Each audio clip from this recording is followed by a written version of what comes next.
English నేర్చుకోవడం, అనర్గళంగా మాట్లాడడం మీ కల? వెంటనే కాల్ చేసి క్లాసెస్‌కి రిజిస్టర్ అవ్వండి. నమస్తే సార్. నమస్తే అండి.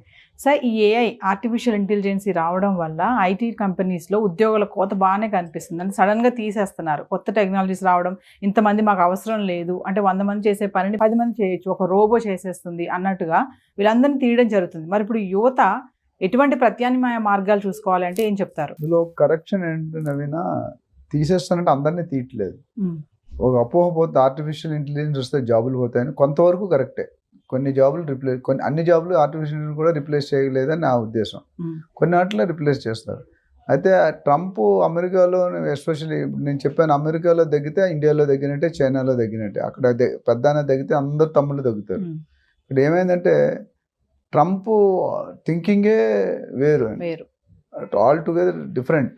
ఈ టర్మ్లో ఇంకా మారిపోయాడు ఆయన. ఫస్ట్ టర్మ్లో కొద్దిగా బెటర్, రెండో టర్మ్లో ఆయన ఆలోచనలు చట్టానికి విరుద్ధంగా ఉన్నట్టే ఉంటాయి కొన్ని. అంటే కొన్ని కఠినమైన డెసిషన్ తీసుకుంటున్నారు. అందులో ఒకటి ఐటీ జాబ్స్ కదా, మిగతా జాబ్స్ మీద కూడా ఇంపాక్ట్ పడుతుంది. మనం ఆల్రెడీ అనుకుంటే కొన్ని వేల మంది లిస్ట్ చేశారు, కొన్ని లక్షల మంది లిస్ట్ చేశారు. అంచులుగా ఆల్రెడీ కొంతమంది వచ్చేసారు, ఇంకొంతమంది రావడానికి మన ఇల్లు అమ్ముకుంటున్నారు, ప్రాపర్టీలు అమ్ముకుంటున్నారు, మిగతా అసెట్స్ ఉంటే అమ్ముకుంటున్నారు, తక్కువ రేటుకి అమ్మేసుకుంటున్నారు. ఎందుకంటే అక్కడ నుండి జాబులు లేకుండా సర్వైవ్ అవ్వలేరు. సో ఆర్టిఫిషియల్ ఇంటెలిజెన్స్ అనేది న్యూ ఎమర్జింగ్ సబ్జెక్ట్. మార్కెట్లో ఫ్యూచర్లో it is going to play lot of data science కానీ, డేటా అనలిస్ట్ కానీ, ఈ ఆర్టిఫిషియల్ ఇంటెలిజెన్స్ కానీ, సైబర్ సెక్యూరిటీ ఇవన్నీ కూడా పెద్ద రోల్ ప్లే చేస్తారు. అయితే ఎవరిని తీసేస్తారనేది క్వశ్చన్. అందరినీ తీయడానికి అవకాశం లేదు, ఎందుకంటే ఆల్రెడీ సిటిజన్షిప్ ఉందనుకున్నాను. ఎట్లా తీస్తారు? ఎవరైతే గత 8-10 సంవత్సరాలు వెళ్ళి మ్యాక్సిమం వీక్గా వెళ్ళారో, సబ్జెక్ట్ లేకుండా, ప్రోటోకాల్ లేకుండా, ప్రొసీజర్ లేకుండా, డివేట్ చేసుకొని, మ్యానిపులేట్ చేసుకొని, మేనేజ్ చేసుకొని వెళ్ళారో వాళ్ళకి ఇబ్బంది. సో వాళ్ళకి ప్రత్యామ్నాయం ఇంకేం లేదు. పెద్ద పెద్ద కంపెనీస్ కూడా సడన్ గా వాళ్ళని తీసేస్తున్నారు కదా సార్. మరి అలాంటి వాళ్ళు ఇప్పుడు ఏం చూసుకోవాలంటారు? అంటే వాళ్ళకి వేరే ఏమన్నా ఉన్నాయా మార్గాలు? మరి మార్గాలు అంటే ఇప్పుడు మీకు ఎలా చెప్పండి, జాబ్స్ అనేది దొరకడం కష్టం అండి. Government jobs ruled out. వాళ్ళు ఫెడరల్ వాళ్ళకి అంటే గవర్నమెంట్ ఎంప్లాయీస్కి బైఅవుట్ స్కీమ్ పెట్టారు. ప్రైవేట్ వాళ్ళకి అంతే కమిట్మెంట్ ఉండదు. 1-2 నెలలు ఇచ్చి నోటీస్ పెట్టి తీసేస్తారు. అయితే వాళ్ళు ఎవరైతే బయటకు వచ్చేస్తున్నారు, either they have to become an entrepreneur వాళ్ళకున్న ఫీల్డ్లో, లేదా వేరే సెగ్మెంట్ షిఫ్ట్ అవ్వాలి. వేరే సెగ్మెంట్ షిఫ్ట్ అయితే స్టార్టప్స్. ఎందుకంటే ఇప్పుడు స్టార్టప్కి మంచి బూస్ట్ ఇస్తుంది ఇండియా. స్టార్టప్ ఇండియా టైటిల్ నేమ్తో they are giving good support, funding కానీ. సో మన మేధస్సుని మనం ఒక దగ్గర జాబ్ చేసేపోదు, ఎవడైతే జాబ్ చేస్తున్నాడో వాడు బాస్ గోల్ కోసం వర్క్ చేస్తాడు. నీ లక్ష్యం ఉండదు, నువ్వు ఇంకెవడో లక్ష్యానికి నువ్వు పనిచేస్తున్నావు. అంటే కొంతమంది అంటున్నారు సార్, కంపెనీ ఓనర్స్ ఎవరైతే ఉంటారో, అంటే నాట్ ఇన్ అమెరికానే కాదు ఎక్కడైనా సరే, కంపెనీ ఓనర్స్ ఎవరైతే ఉంటారో వాళ్ళని జాబ్ చేసే వాళ్ళని మనుషుల్లా చూడట్లేదు, మెషిన్స్ లాగా చూస్తున్నారు అని అంటున్నారు. దానికి అంతే కదా. ఇప్పుడు కంపెనీ ఎవరైనా తీసారు, ఫస్ట్ హై టికెట్ని తీసేస్తారు సిఇఓ లెవెల్లో. ఒక సిఇఓ శాలరీ కూడా 100 మంది ఎంప్లాయీస్ ఉంటుంది, లేదా 50 మంది ఎంప్లాయీస్ ఉంటారు. ఇక్కడ 100 మంది తీసే బదులు ఒకరినిద్దరు పైన పీకితే సెట్ అయిపోతుంది ఒకటి. అట్లా మొత్తం తీసుకుంటూ పోతే సిస్టమ్ కంపెనీ దెబ్బతింటుంది.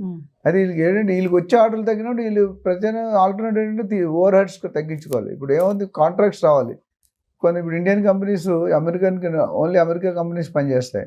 వాళ్ళు కాంట్రాక్ట్ ఇస్తేనే ఇక్కడ సర్వే అవుతుంది. ఇక్కడికి ఎందుకు వచ్చారు? వాళ్ళు లేబర్ కోసం, లేబర్ చీప్ కాబట్టి వచ్చారు. మనం గంటకి $7-8 కూడా పనిచేస్తాం. అక్కడైతే $50 వేయాలి, $40-50 గంట. అంటే ఆల్మోస్ట్ 20%, 80% సేవింగ్. అండ్ మన క్వాలిటీ, యాక్యురసీ కూడా మన వాళ్ళు ఎస్పెషల్లీ ఇండియన్స్ బాగా చేస్తారు మిగతా వాళ్ళతో పోలిస్తే. కమిట్మెంట్ కానీ, కాన్ఫిడెన్స్ కానీ. ఇక్కడ ఏమవుతుందంటే ఐటీ కోత. ఎందుకంటే వాళ్ళకి బిజినెస్ లేనప్పుడు ఆ ఎఫెక్ట్ మనమే పడుతుంది. వాళ్ళకి గవర్నమెంట్ కూడా కాంట్రాక్ట్ రావట్లేదు. ఇవి ఐటీ ఏంటంటే పెద్ద పెద్ద, ఇప్పుడు ఇన్ఫోసిస్, TCS ఇవన్నీ అంటే పెద్ద పెద్ద $1 బిలియన్ ఉంటాయి. అది వాళ్ళకి రానివాడు వాళ్ళు ఎవరికి ఇస్తే ఎంతకాలం పోషిస్తారు మనల్ని? అందుకనే అక్కడ రెసిషన్ వచ్చిందంటే నాకు తెలిసి నెక్స్ట్ 1-2 years అక్కడ కూడా రెసిషన్ వస్తుంది. ఈ లెక్క మనం అన్ని ఎక్కడెక్కడ ఏరుకొని పిక్ అండ్ చూసి చెడుపుర్లు అని తెస్తే ఒకేసారి తీసినా కూడా కష్టమే కదా. ఆ సిస్టమ్ సెట్ కాదు. ఇప్పుడు ఆయన ఏమంటాడు, బయట వాళ్ళని పంపించేసి మన వాళ్ళు ఒక లీడర్స్ని పెట్టి ఒక టీమ్స్ డెవలప్ చేసుకుంటే ఏ సెక్షన్ అని చెప్తున్నాడు. చెప్పడం అంటే ఇండైరెక్ట్గా మనం పంపించేద్దామనే ఉద్దేశం. అది కూడా లీగల్ ఉన్న వాళ్ళు ఆయన ఏం టచ్ చేయట్లేదు. నాకు తెలిసిన మా ఫ్రెండ్స్ లీగల్లో ఉన్న వాళ్ళు, ఎవడైతే టెంపరీ దొంగతనంగా వీసా లేకుండా ఉంటున్నారో, ఉద్యోగాలు లేకుండా ఉంటున్నారో, లేకపోతే రాంగ్ ఒక యూనివర్సిటీలో చదువుకొని ఇంకో ఊరికి వెళ్ళి చేస్తున్నారు, వాళ్ళందరి మీద టార్చ్ పెట్టండి. ఈ డోజ్ అనేది అందులో ఒక పార్ట్. ఎందుకంటే అబ్జర్వర్స్ ఎనాలిసిస్ కొన్ని టీములు పెట్టాడు, పలానా ఐటీ శాఖ నువ్వు చూసుకో, ఈ శాఖ నువ్వు చూసుకో, మినిస్టర్ అట్లా ఇచ్చి they are finding out all the proof చూపించి పంపించేస్తున్నారు. అంటే ఈ లే ఆఫ్స్ అనేవి మనం ఎప్పటి నుంచి చూస్తున్నాం కదా సార్, అంటే కొత్తగా ఇప్పుడు ఈ ఏఐ వల్లే జాబులు పోతున్నాయా అంటే ఏం చెప్తారు? ఏ వల్ల ఒక up to sudden portion it is right నా 100% నేను ఏ అనుకోను. ఎందుకంటే ఏ వల్ల కొంతవరకు ఉన్నాయి. చాలామంది నేను ఒప్పుకోను ఏ వచ్చినందుకు జాబ్స్ ఏం పోవండి, కొంత పర్సంటేజ్ రిప్లేస్ అవుతుంది. ఇప్పుడు నేను ఇప్పటికీ చదువుతుంది ఏ కొన్ని పనులు చేయలేదు, ఇప్పుడు కూడా కొన్ని పనులే చేయగలుగుతుంది. అందులో వీక్ సర్టిఫికేట్ లేని వాళ్ళు, ఇల్లీగల్ వాళ్ళని వెళ్ళిపోతున్నారు. రెగ్యులర్ టాలెంట్ వాళ్ళకి కూడా కావాలి కదా. ఇప్పుడు మనం తీసుకోవడం ఒక టాలెంట్ వాడిని, వాడు $50 వాళ్ళ గంటకి, మనకి $8 ఇస్తే ఆయన $50 ఎందుకు తీస్తున్నాడు? But if is not skilled person, if is not skilled, ఈ డజంట్ హ్యావ్ టెక్నికల్ నాలెడ్జ్, ఈ డజంట్ హ్యావ్ పైథాన్, ఈ డజంట్ హ్యావ్ జావా, ఇవన్నీ అవి లేని వాళ్ళు తీస్తున్నాడు. అందుకని మనం లాస్ట్ టైం చెప్పాం కదా, it's better not to go illegally to America. ఇప్పుడు ఒక 30 years బ్యాక్ అమెరికా మోజు ఉండేది అత్తగారికి. ఏంటంటే అల్లుడు అమెరికా అయితే 5 కోట్లు, అప్పట్లో మేము చదువుకున్నట్టు 50 లక్షలు కట్టినారు అప్పట్లో, అంటే 30 years బ్యాక్. అప్పుడు 50 లక్షలు అంటే కొన్ని కోట్లు. అది ఇప్పుడు అది లేదు, ఎందుకంటే ఇండియాలోనే అంత శాలరీస్ ఇస్తున్నారు. There are companies which are paying equal salaries to America, London. So అక్కడ ఏంటంటే చాలాసార్లు ఒక సినిమాలో బ్రహ్మానందం గారు బోర్డు పెట్టుకుంటాడు ఎంఎస్. వాళ్ళ అత్తగారు ఏమంటారంటే అమెరికా అల్లుడు కదా ఎంఎస్ అనేది, మంచి కట్ట నుంచి పెళ్ళాడు. 2 సంవత్సరాల తర్వాత ఆవిడ అమెరికా వస్తుంది అల్లుడు ఇంటికి. వస్తే బెంచ్ కార్లు దిగుతాడు, మంచి బెంచ్, పెద్ద బెంచ్ దిగి హాస్పిటల్కి వెళ్తాడు.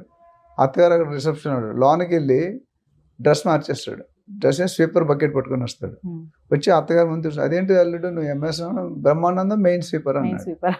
ఎంఎస్ అంటే వేరే మీనింగ్.